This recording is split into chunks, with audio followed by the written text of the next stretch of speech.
Hi everyone. Right, I'm doing an update post-competition. It's now been about 6 weeks since competition. Just to give an update on what happened to me during the competition, after competition, where I'm now, and what's happening in the future. Covering reverse dieting as well post-competition. And see if it's helpful for anyone. Right, so first of all, my competition was 22nd of October, so that's about 6 weeks ago. The competition itself was not a good experience. I know it's not to do with the prep. I know there were some issues in the prep, and change of coach to the last minute, and then having to diet down literally 2 months worth of diet in just 2 weeks. It was really, really tough, but that wasn't the difficult part. The difficult part was actually the competition itself. The day before, the tanning was an absolute disaster. The organization was absolutely abysmal. I'm really surprised the PCA is such a big federation. It was really poorly organized. Everybody, bear in mind that was the biggest show they had, first time show with over 400 athletes taking part. These are all first timers.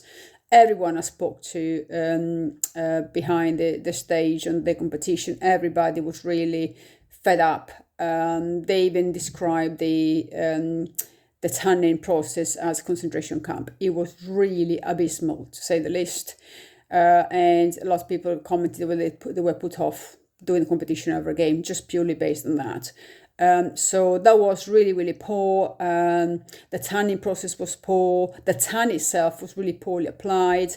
The staff were so fed up that it really had no patience. Not really nice experience. Really bad, very bad experience. The whole thing. That really puts a bitter taste in your mouth. The day before the competition. And then on competition day, I do not know why they chose to do that in the town hall in Birmingham, where they had so many people, because there's no space behind, the stage to hold that many people. We all crimpled up, couldn't stretch properly, couldn't practice the poses. It was chaotic, to say the least. So really, really not a good experience at all. But the stage itself, I gotta say, was actually okay.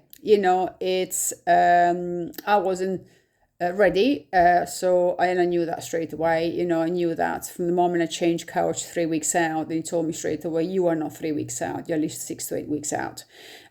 So we did what we could, damage control, but I wanted experience to be able to go there on stage, because for me it was a mental issue, to shut my fat brain, just as much as it was, competing. So the experience actually on stage, posing and everything, wasn't bad. And actually the feedback I got was quite good. Obviously the feedback was I wasn't conditioned, wasn't lean enough, but actually they were quite complimentary on my back development as well as my quads. Once you lean properly, then actually it'd be quite good. So I was quite impressed with that, quite happy with that. The problem for me started after. So first of all, this tan that they put on me was, as I say, it was absolutely awful. I mean, the stickiest thing I've ever had in my life. It felt really uncomfortable. They put way too much, and it was really poorly applied. There's streaks everywhere, and it was so dark. It was ridiculous. And I just couldn't wait. As soon as the show was over, I ran to my hotel, which was a walking distance, and I just jumped in the shower. So I needed to get this thing off. It felt so uncomfortable. And I thought everything was okay until I went to Italy to see my family afterwards to have a bit of a break.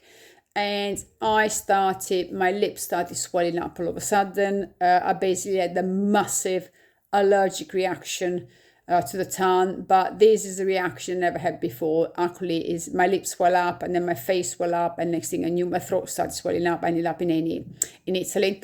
With a massive allergic reaction that took me a number of drips, steroid drips and antihistamine drips and everything, plus a course of steroid and antihistamine to try to control it. Once I managed to get the swelling down, my airways were clear again.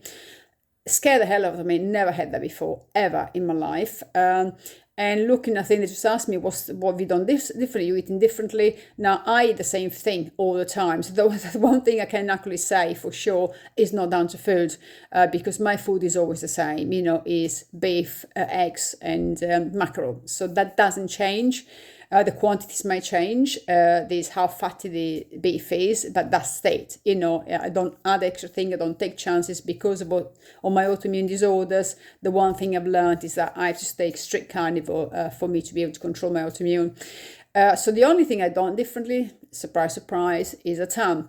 So the comment from the doctors at Italian A&E was that the skin is the biggest organ on our body, and the skin absorbs whatever you put on it. And he told me you probably had an allergic reaction to the tan, and he said the skin takes a lot longer to be absorbed. It's not an immediate thing as if when you eat something you have an allergic reaction, which was my saving grace, because God forbid I'd had an allergic reaction straight away, a fast one, I'd be dead, because I was in the hotel room by myself. And it took a few days to develop, and it got over the space of 2 days. It just got gradually worse until eventually my airway started shutting. So they just basically told me, just do not have these spray tans, it's very good, some chemical containing the tan that reacted to you, and that's what happens. Okay, fine, great. Stay away from spray tan. By the way, the top coat comes off straight away when you shower. The base coat, they say, stays there for a week. Well, that's a lie. I've only managed to get rid of my base coat literally 2 weeks ago. So it lasted about 4 weeks. I could not scrape the bloody thing off. I tried homemade scrubbing options. So with baking soda and lemon juice. I bought the coconut scrubs, a bit gentler. And scrub, this bloody thing wasn't coming off. So I do not know what they got in the spray tan, but I'm telling you that is not healthy. And it clings to you like for dear life. So after my experience in Italian A&E, they gave me a course of steroid and antihistamine to take for the next 10 days just to manage that. They told me when you go back to your doctor in the UK, just let them know you've had these reactions. They do some allergy testing, find out what it is you're reacting in particular. And so everything was fine. I flew back to the UK and just a couple of days later, and then within 2 days of being in the UK, I was still getting rash everywhere, this very weird itchy rash, and it was very swollen, and so when you scratch it will create this massive swelling, which is angioedema, I think. But the rash was, oh my God, I was covered, it was getting worse. Over the 2 days, it progressed, it got worse and worse, despite the fact I was taking this course on antihistamines and steroid. And it culminated where I woke up one morning and I could feel there was a lump in my throat, in my mouth. And I looked at that, my tongue was swollen, my cheeks were out there, and I thought, oh, for fuck's sake, it's starting again. My face was swelling up. And I took the antihistamine and the steroid in the morning. I thought, hopefully that will get it down. And I waited it out, and all of a sudden, I started feeling the throat shutting on one side. So that's it. Straight to A&E again. Again, they gave me the drip, so they gave me more. I told them what I was on. I took all the medication with me because they were Italian medications. They still had to give me steroid drip and antihistamine drip, despite the fact I've been taking them already in the morning, because the thing was just swelling up again. And they did blood tests just to make sure there was nothing major. There was not just an allergic reaction, and the blood test. Even in Italy, the blood test came back clear. There was nothing. They were looking more for sinister things, that could be causing this. And they were clear, apart from the CRP, C-reactive protein that was elevated. And my CRP is normally not 0.2, not 0.3. It was 1.5, which actually is not classed as a dangerous, it's just as elevated. But for me, that's quite a big jump. It's over a 1% jump, 1 point jump, which is big. It's clearly my body was fighting something. And then the British doctor actually sat me down and said, I don't understand. You shouldn't be doing this. You're on a course of medication given to you by the Italian A&E. So you shouldn't be flaring up like that again. Are you doing something that is causing the? And I said, listen, this is all started out the spray tan. The only thing I still got on me is this bloody base layer of spray tan. I can't get rid of it, but I'm not eating anything different. Everything's normal. I haven't put anything on my skin ever since. So he said, okay, you definitely need to have some allergy testing just to check. He said, it is possibly so inflamed that now you're reacting to stuff that you wouldn't normally react to. So when he said that, I thought, you know what, I might just as well get myself on a lion diet, just remove the eggs and remove the fish, just in case I'm not reacting to those because I'm so inflamed because of this massive allergic reaction. And then the rash changed. So I was getting this very big blotchy, perfect circle with outline darker than the inside. And I thought, what is that? Never seen anything like that. Perfect circles, they were popping up everywhere, itching like mad. Even on the palms of my hands, they were itching so badly that I had to stop taking all my rings off because they were swelling like balloons at night. They were itching so badly. And I got these big rings on the palms. And what the hell is that? Something infectious. I looked it up, and that's what's called discoid rash, which is typical lupus. So basically what happened, this allergic reaction from the spray tan activated the massive flare-up of lupus. Never had a flare-up like that. I've had lupus for about 3 years now, and my lupus, thankfully, is more the skin-based one. So I do get occasionally hives, and, they go within 24 hours. They appear, then they go. It's quite quick. This one, oh my lord, I'm telling you, I've never had anything like that. I mean, the itching was so intense, unbearable. And then as soon as you start scratching, it will swell up. The area will swell like a balloon, and it was painful. So it was itchy, painful at the same time. It was absolutely unbearable. Never had anything like that. And it was lupus. And I said, what am I going to do now? So I went on a lion diet. I put some light corticosteroid cream to try to ease off the itching, while I was having itching. And it's basically taken now pretty much 6 weeks to clear the whole bloody thing. Only in the last week, I've finally been able to, last about 3 days, I managed to wake up without any actual rash, not itching at night. So I'm finally at the tail end of this bloody thing.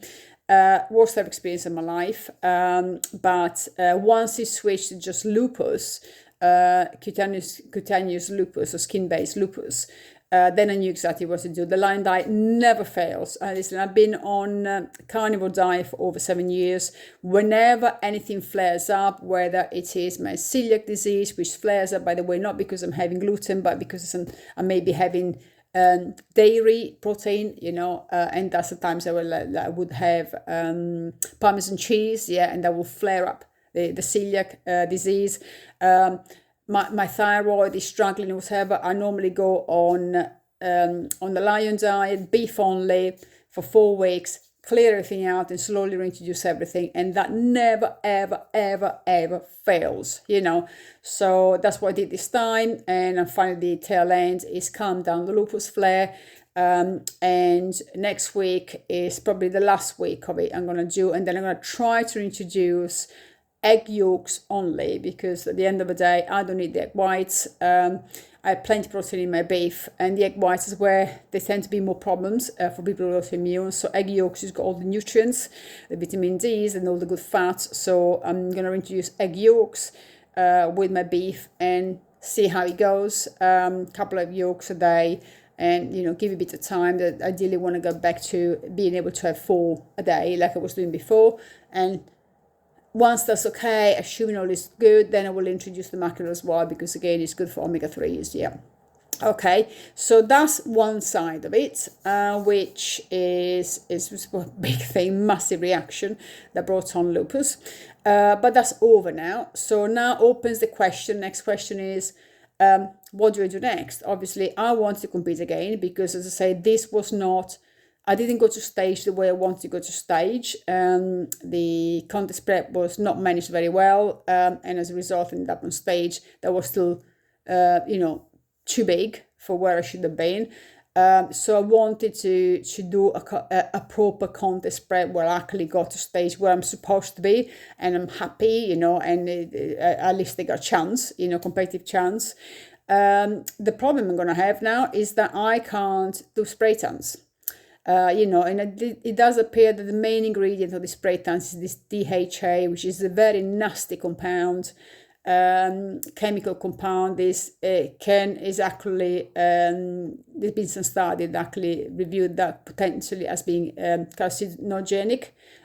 So really not a nice thing to put in your skin. But the bottom line is, if you would put it in your mouth, you should put it in your skin. And I can definitely tell you, I will not put that awful stuff in my skin ever again. Reaction is awful. There's nothing healthy about the ridiculous tan. The problem is that without a tan, you can't compete. And I haven't even got the option to sunbathe and do sunbeds, because with lupus you're not allowed. It's photosensitive, so it will flare up lupus if you sunbathe. So potentially there is a peptide that might work. I'll let you do some research on that. Potentially is a peptide that increases your melatonin, so darkens your skin, but I don't know how dark it goes, whether it's going to be dark enough, and then is it safe? There's no data for human trials. So one of those things that, like most peptide, they are supposedly for research purposes, but people take them. Okay, so that I'll let you to view that in future and see what happens. Right, so what's happening at the moment? Okay, apart from being on a lion diet, I've been working very slowly on increasing my fat again. So when I got to during the contest prep, I had gone down all the way to 25 grams of fat and 130 grams of protein, which is really like less than 800 calories a day. It's just nothing. It's way too low. So I've been building up my fat slowly, and I'm now on 90 grams of fat. So I'm trying to build every week just 5 grams of fat, because being postmenopausal, my body doesn't react very well to fat. If you put too much fat, I just balloon, put an awful lot of fat on and not muscle. So the aim is to add 5 grams a week.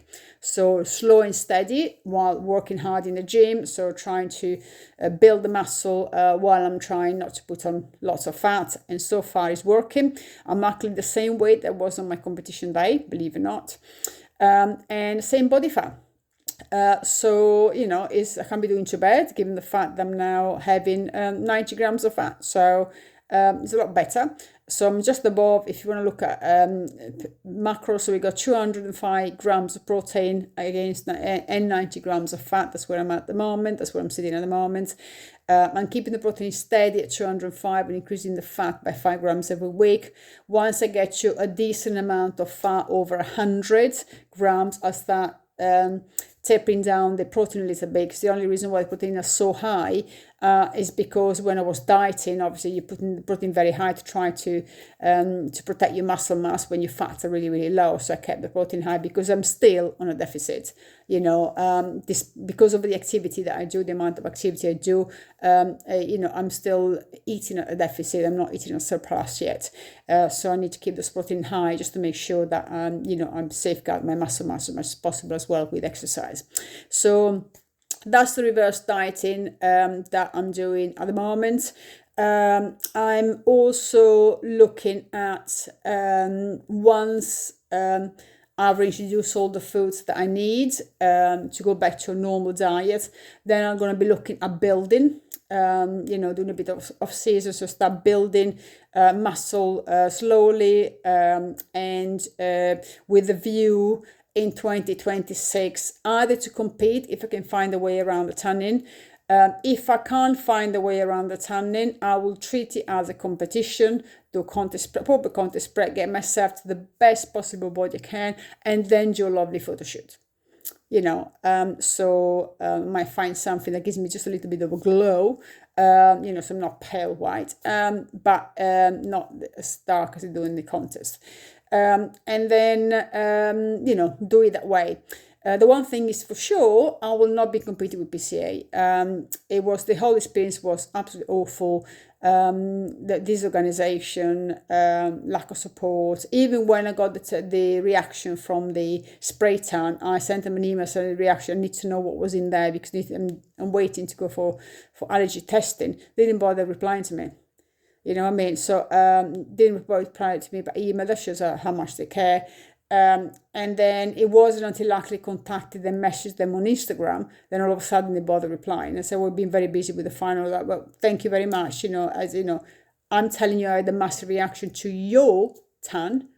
This is your responsibility, because when I booked the tan, they asked you if you got sensitive skin. I said, but yes. And I did ask, is it safe because I got quite sensitive skin? I didn't know at the time that it was lupus that was causing sensitive skin. But, they just, literally it's conveyor belt. It's like the spring cars, next. They don't give a damn, to be honest with you. So I definitely don't want to compete with a federation that does that. Has got no care at all about the members. And also, I mean, the category are absolutely not really good, really, because mine was masters above 25, 35 and plus. So I'm competing with people like 20 years younger than me. And you could see that on stage. I mean, I had some of these girls were like models, and I go, "Oh, really? Come on, you look like me. You could be my daughter." You know what I mean? And I'm competing against that. It's absolutely, not an even playing. Really not. And the other thing that I find out, which I didn't know at the time, is that most people take stuff, so they take stuff to help them. I'm not talking about steroids, but they're taking extra stuff to help them, achieve the result they need, the fat burners and all the extra stuff that they need to take to help them out. And so it's not really natural. And then it's just a case of, how much stuff do you take rather than what you don't achieve that. And to me, competing is you either compete because that's what you got there with hard work. If you're just competing and you're only interested in getting there yet to win, and you'll take whatever you need to take to win, then no, I'm not interested, because then anybody can do that. I could just stuff my face with all these extra bits, extra supplements to lose the extra fat and build more muscle and put this. And I mean, the people take T3s. I mean, I do not understand why people do that. From someone who's got only, an insy-wincy bit of one thyroid gland left, because I've lost the other one that was removed. And the one that's left, the tiny bit that's left, is the other bit has been completely destroyed by my immune system overreacting to that and the autoimmune. I have to take T3 and T4 medication. If you got a functioning thyroid and you start taking T3, guess what's going to happen? Your thyroid, your body says, oh, we got T3 here, we don't need to produce any. Your thyroid stops producing T3. And then when you stop taking T3, guess what happens? Your body's not producing enough anymore, because it lost the ability to do that. It's a bit like if you take laxatives all the time. After a while, your bowels start working. Yeah, because like they've been doing all the time, your bowels haven't been needed for a while. And then when you can't go unless you take a laxative. Yeah, so people don't understand they're screwing themselves up completely, by taking these hormones. T3 is a hormone when you don't need them. Instead of just putting a little bit more hard work, watch your food and move rightly and train rightly, and you drop the fat. You know what I mean? I was able to drop fat, putting out lots of hard work, and I've got all of these things in the background going wrong with me, and I'm postmenopausal, and I still managed to do that. I wasn't ready to win in the stage because unfortunately my contest spread went completely wrong from previous trainer, previous coach. We left way too late diet, get to 3 weeks out and, still got over 6% fat to drop. And every time I've been told, no, it's fine, you're going to be fine, you're going to drop it last week. No, I mean, this is the postmenopausal body. It does not work that way. And when the new coach took me on, he looked at my pictures, he looked at my measurement, he looked at my macro, and he goes, no way. These are not pictures, macros, and measurements, somebody's 3 weeks out, you are at least 6 to 8 weeks out. You're not going to be able to get it. We'll do what we can, but you're not going to be there in a position to compete. Yeah. So this is what I'm saying. You know, so in the last 2 weeks, really, we worked so hard. I mean, I was dieted down like anything, you know, and I did everything I was told to do because I didn't want to go on stage being the one fat. You know what I mean? Because that was the whole point. I didn't want to be the fat one, you know.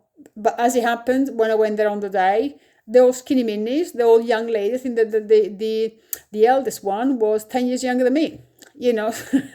And they'll look a lot better than me. So imagine me, we're queuing up, the 16 of us, to go on stage, and I'm looking at everybody and thinking, oh, fuck, I'm the fat one here.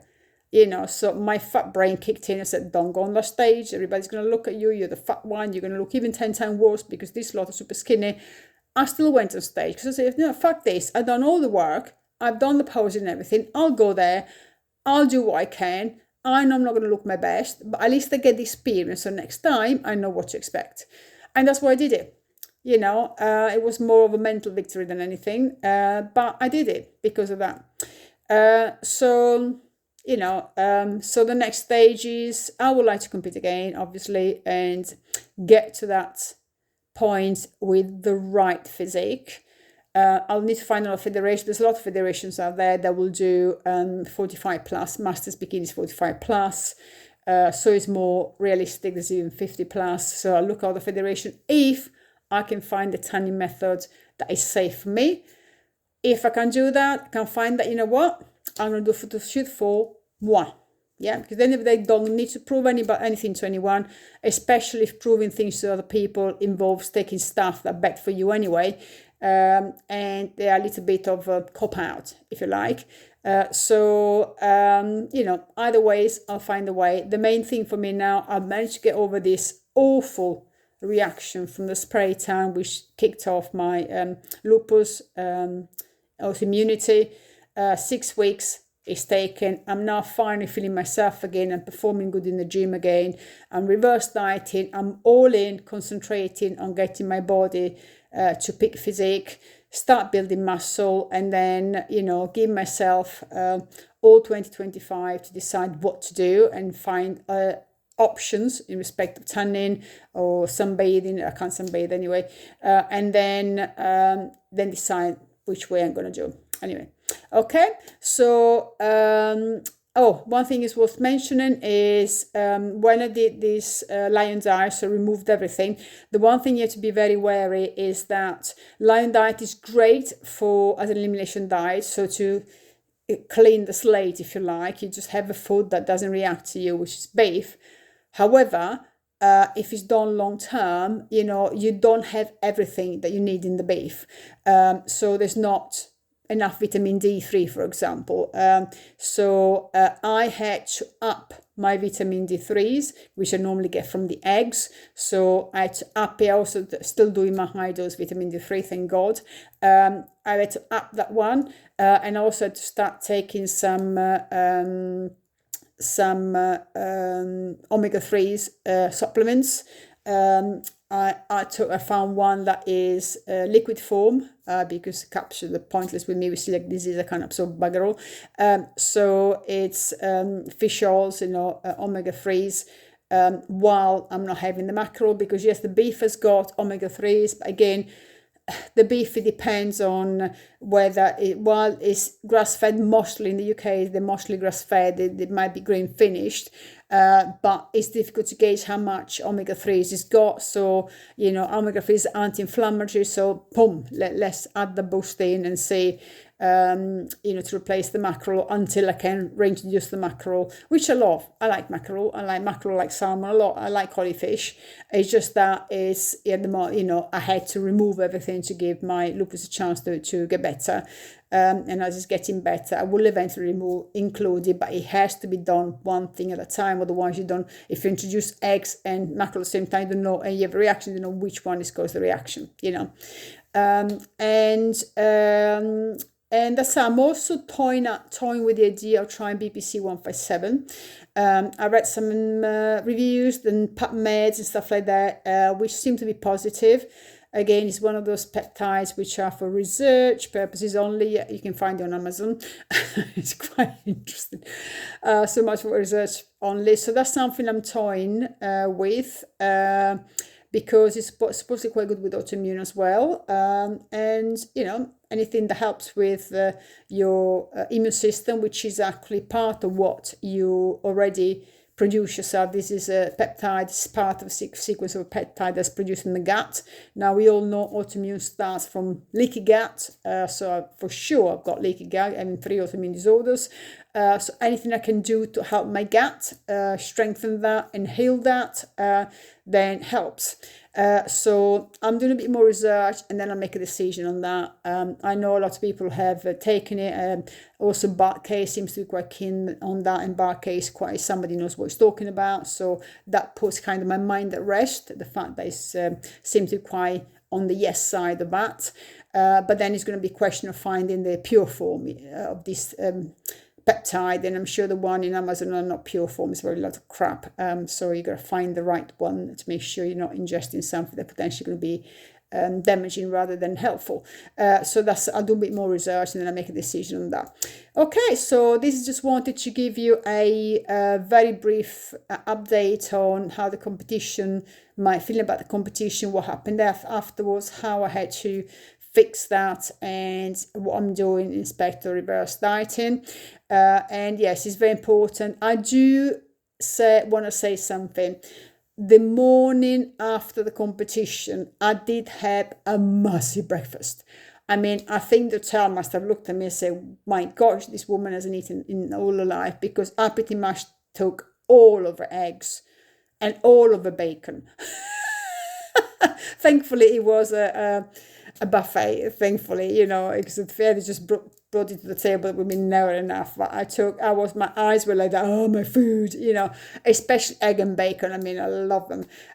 So I must have had about 10 eggs, plus, God knows, maybe 20 strips of bacon. I mean, it was a massive, boom, binge. And I say, you know what, I don't care, it's eggs and bacon, I'm not having like cakes or crappy stuff, McDonald's, so I'm quite happy. It's at least it's decent food, but I've got to say I was quite surprised because I had that. I couldn't even finish it all, to be honest with you. It was my eyes were bigger than my stomach, as it happens in these occasions.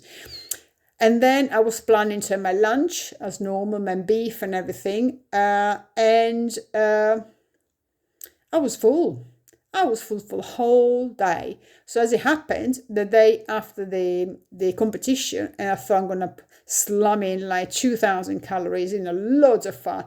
And I think the fat for that day was actually quite high, because I think I got about 140 grams of fat with that breakfast that I had. So there was a lot of fat there. But again, it was estimated because it's cooked for you. Don't know what they cooked it with. Who knows? But it was quite interesting because I was planning to have lunch, or at least late lunch, early dinner kind of thing. And my beef, I was really looking forward to my beef because I love my beef. And my hunger wasn't there. I mean, I was so full, and I was full the whole day. I went to bed without having another meal. I go, no, I know. I cooked it and everything was ready. So yeah, I was a bit almost disappointed I couldn't have my beef, but honestly, I was full.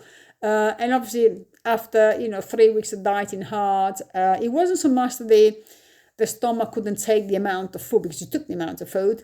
It's just that it filled me up like annoying, and that's potentially because it was so high fat. I'd gone down to 25 grams of fat during the contest prep, especially the last 3 weeks, and I've thrown in 130 grams in one meal, not in a day, in one meal. So that kept me for the whole day. It was quite interesting. So there you go. It just goes to show that it's good foods, because I'm sure if I had the whole cake, I would have been hungry 2 hours later, or even a McDonald's. Especially when you're at McDonald's, I can't have them anyway. Buns and chips and God knows this ice creams and all this kind of thing. You have that one, guaranteed you're hungry 2 hours later with all the sugars. But when you eat real food, protein and fat, even in large amount like I did for breakfast, that's it. I could easily do that every day and just have one meal a day. it really does fill you up. I wouldn't do that because I see bacon as a treat because it's processed meat. And it's very, very high salt. And I find if I have too much bacon, it gives me the runs. So my body doesn't like trying to flush all the salt out. And it's got nitrates, which, is one of those things that are they good, that they're not, it's not very clear.